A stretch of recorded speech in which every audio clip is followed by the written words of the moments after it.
नमस्कार शेतकरी मित्रांनो, मी आहे सागर डाके. मी आज शेतकऱ्यांसाठी अत्यंत महत्त्वाच्या विषयावरती हा व्हिडिओ तयार करत आहे. तो आहे ई पीक पाहणी. प्रथमतः आपण ई पीक पाहणी म्हणजे काय हे समजून घेणार आहोत.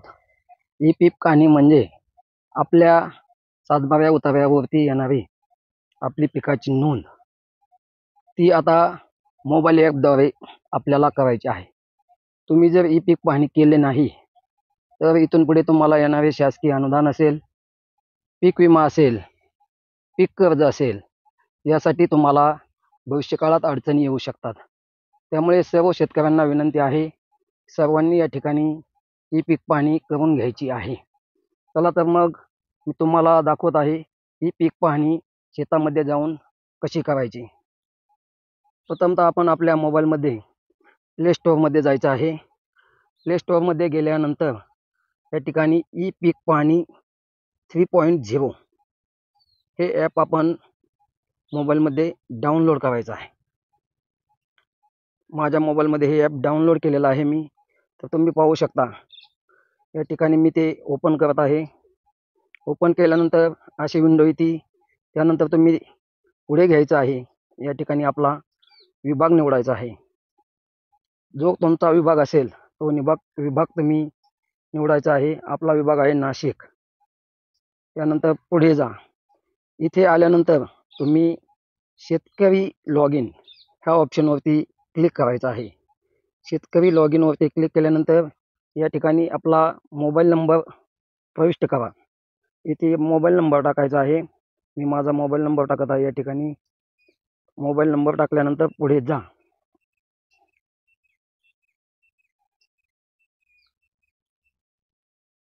पुढे गेल्यानंतर अशी विंडो ओपन होती. त्यामध्ये खातेदाराचे नाव, तुम्हाला नवीन खातेदार नोंदणी करा असा ऑप्शन घ्यायचा आहे. त्यानंतर विभाग निवडायचा आहे. त्यानंतर जिल्हा निवडायचा आहे. जिल्हा निवडल्यानंतर तालुका निवडायचा आहे. त्यानंतर तुमचे गाव या ठिकाणी तुम्हाला निवडायचं आहे. गाव निवडल्यानंतर पुढे जायचं आहे. पुढे गेल्यानंतर इथे तुम्हाला तुमच्या आडनावाने तुमचा गट नंबर सर्च करता येऊ शकतो, किंवा पहिल्या नावाने सर्च करता येऊ शकतो, किंवा खाते नंबरने सर्च करता येऊ शकतो. तर मी घेत आहे गट नंबर. गट नंबरने सर्च केल्यानंतर इथला आमचा गट नंबर आहे 327.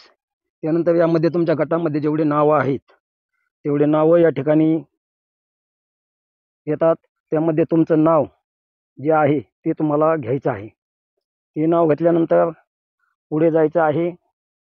यानंतर तुमचे नाव आल्यानंतर तुमचे खाते नंबर तपासा. खाते नंबर बरोबर आहेत का याची खात्री करायची आहे.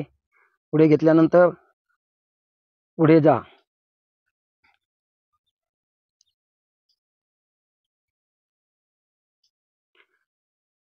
पुढे गेल्यानंतर तुम्ही पाहू शकता खातेदाराच्या यादीमध्ये हे नाव आलेलं आहे. मी बऱ्याच जणांची पीक पाहणी केलेली आहे, त्यामुळे इथे बरीच नावं आलेली आहेत.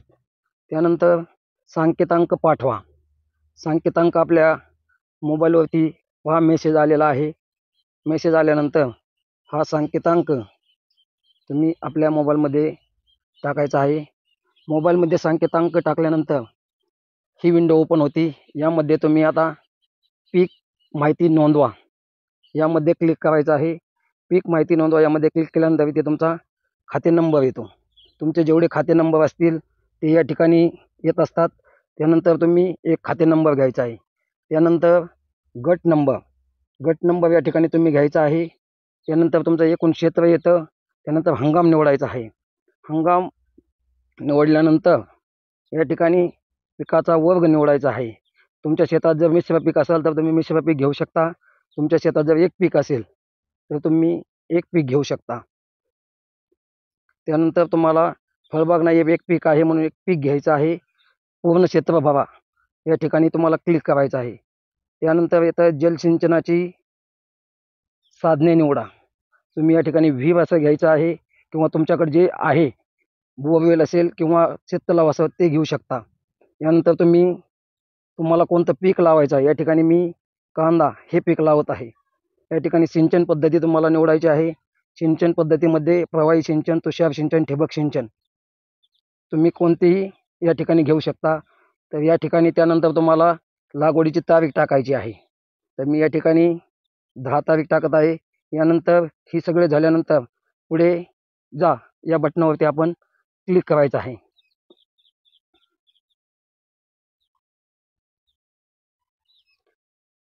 इंटरनेट स्लो असल्यामुळे ते थोडं स्लो चालत आहे.